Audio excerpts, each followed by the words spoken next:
Olá! Para que você saiba as últimas notícias e acontecimentos do Poder Legislativo de Bagé, está no ar o Telecâmara. Nesta segunda-feira não foi realizada a sessão ordinária, não houve quórum para abrir a sessão. A bancada de apoio ao governo não se fez presente. Na quinta-feira passada, embora a sessão tenha se realizado, não houve votação porque a bancada governista se retirou do plenário. Os vereadores do PT entendem que a pauta deve ficar obstruída enquanto não forem votados os 14 projetos do Executivo que estão com os prazos de tramitação esgotados. Pela ordem, vereador Omar. Presidente, solicito que Vossa Excelência esclareça ao plenário com relação ao pedido feito a convocação de 14 projetos e o respectiva a suspensão da pauta enquanto esses projetos não forem votados, conforme preconiza o artigo 69, inciso 1º da Lei Orgânica Municipal, combinado com o artigo 84, inciso 2º do Regimento Interno. Vereador Omar, se encontra ainda com o nosso procurador da Casa esse ofício que vocês nos mandaram e com certeza em seguida ele vai dar a resposta. Qual é o prazo, presidente, que o senhor tem para dar um retorno em relação a essa questão importante que consta, então, como eu disse, no regimento interno e na lei orgânica do nosso município, já que já passaram 3 dias ou mais de 3 dias que esse pedido foi solicitado? Vereador, eu tenho até amanhã nós damos essa resposta ao senhor líder da bancada. Presidente, desse modo, em função do total descumprimento da legislação mencionada, estamos retirando a bancada em sinal de protesto, exigindo o devido registro dessa questão na ata. Muito obrigado, senhor presidente. Vereador Omar, nós podemos ver com o nosso procurador se ele tem um posicionamento agora, neste momento. Eu acho que é um desrespeito à bancada do PT, os vereadores do PT, mais uma vez, se retirar do plenário. Eu acho que nós temos que ter respeito à população. Senhor presidente, com todo o respeito que a bancada e esse líder do governo tem a Vossa Excelência e a população de Bagé, diz respeito a não cumprir a lei orgânica do município e o regimento interno, senhor presidente. Vereador, já discordo do senhor, porque tantas vezes foi descumprido o regimento interno. Eu só solicito aqui e quero que fique registrado em ata que novamente, se a bancada do PT se retirar aqui, que fique registrado novamente um desrespeito com a comunidade bagense. O vereador Antenor Teixeira, do PP, quer buscar respostas na Previdência Social e no Tribunal de Contas do Estado para a situação do Fundo de Pensão e Aposentadoria dos Servidores de Bagé. O vice-prefeito esteve aqui nessa casa e disse que não tem solução o FUNPAS, que não tem como pagar, a não ser com intervenção da União. Então a sugestão minha é que nós façamos uma reunião com o Tribunal de Contas e façamos uma reunião com o Ministério da Previdência Social, para ver se de fato, não é só o caso de Bagé, de outros municípios, que aí nós vamos tomar uma atitude. Fora isso aí, não tem como nós aprovar algum projeto nesta casa relacionado ao FUNPAS, sem a gente saber se tem solução, se não tem solução, qual é que é o quadro, o que é que vamos fazer. Então, por isso, a sugestão nossa, e a comissão vai falar com esses 2 órgãos para nós ter uma posição oficial do governo federal sobre o fundo de pensão dos funcionários da Bagé.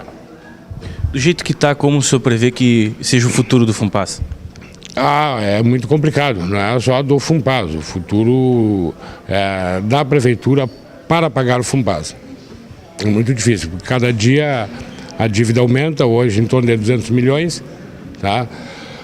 Acreditamos nós que pode ser em torno de 400 milhões, se nós ir para o miúdo, funcionário por funcionário, então existe uma preocupação muito grande. E por isso que nós queremos, com esses órgãos federais, para ter uma posição para ver o que a gente pode fazer. Onde o senhor acredita, a comissão acredita que está a raiz do problema?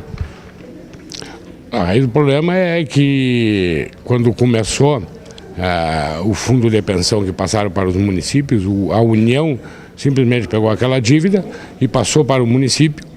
Aí o município absorveu os seus aposentados sem condição absoluta é de cumprir. Ele veio aumentando, e o que a gente quer? É que isso pare, que tenha uma solução.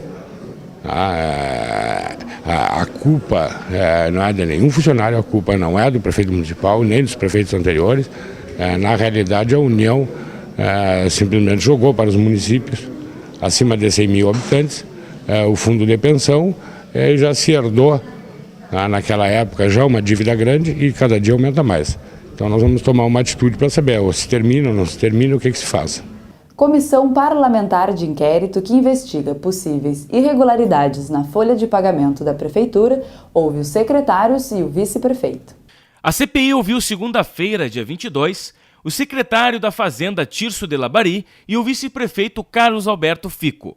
Na terça-feira, dia 23, em reunião extraordinária, os membros da comissão também ouviram os depoimentos dos secretários municipais de Administração, Tairone Reis, de Educação, Janice Colares, e o diretor do Departamento de Água e Esgoto de Bagé, Kivo Pareira.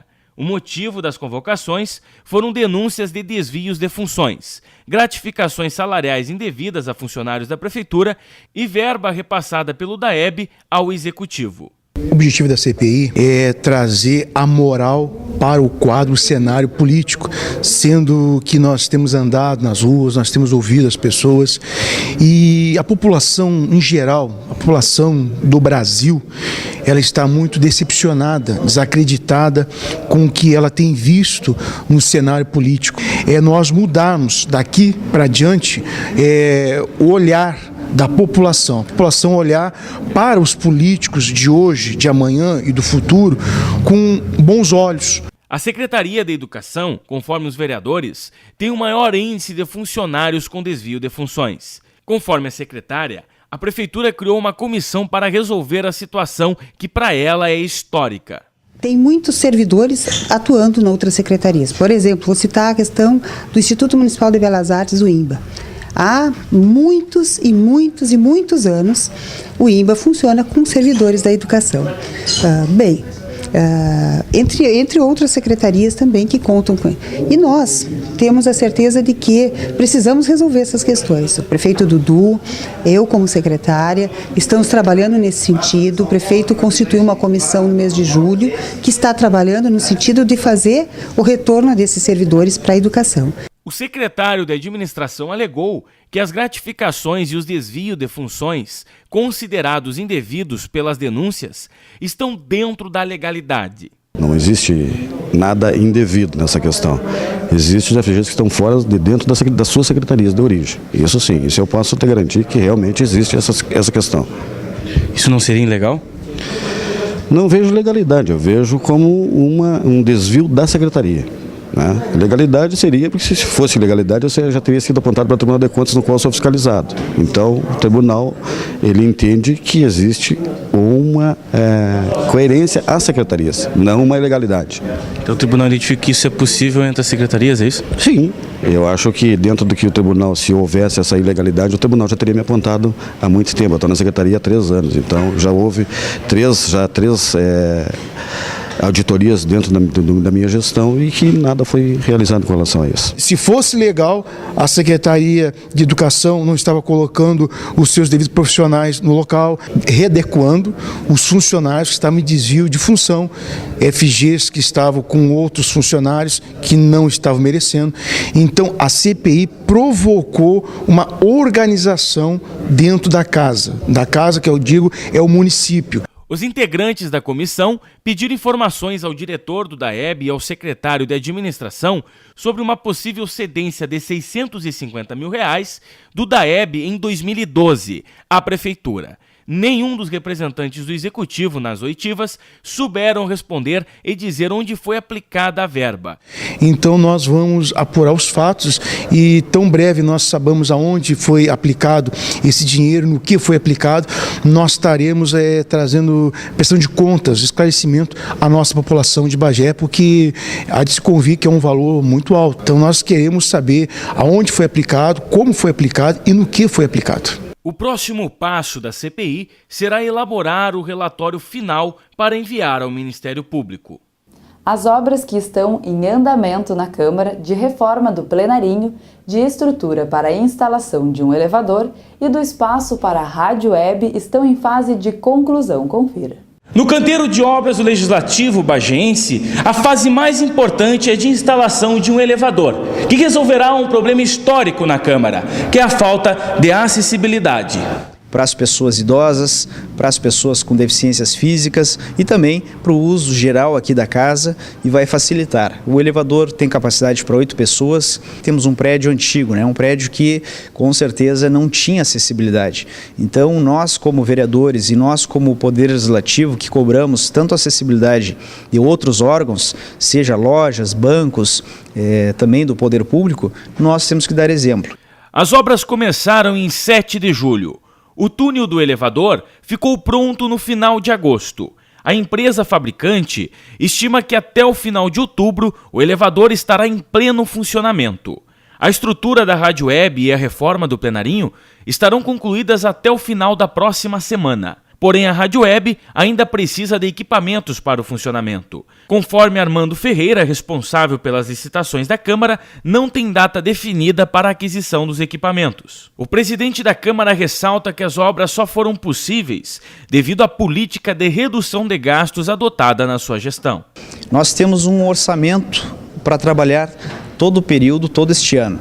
E dentro desse orçamento, se nós não fizéssemos todas as economias que foram feitas, em todos os sentidos, desde a luz nós economizamos, como nas diárias dos vereadores, como na redução do valor das diárias, com certeza nós não teríamos condições de ter feito a obra do elevador e tantas outras reformas aqui, inclusive também o aumento salarial dos funcionários do quadro, como também o Vale Alimentação. Fazer as obras, fazer aquisições novas, como também computadores para todos os gabinetes. Na TV Câmara também fizemos um investimento alto, onde nós podemos comprar câmeras novas, equipamentos novos, para que as comissões possam ser televisionadas ao vivo, coisa que não era. A gente está fazendo todas essas melhorias aí que nós entendemos que vem em prol da própria população.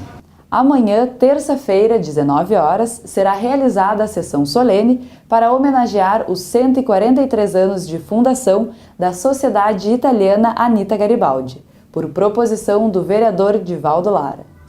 Estes foram os acontecimentos mais recentes da Câmara de Vereadores. Assista a seguir a reprise da sessão ordinária de quinta-feira e também relatório de viagem, agenda da semana e pode virar lei. Obrigado pela sua audiência e boa noite.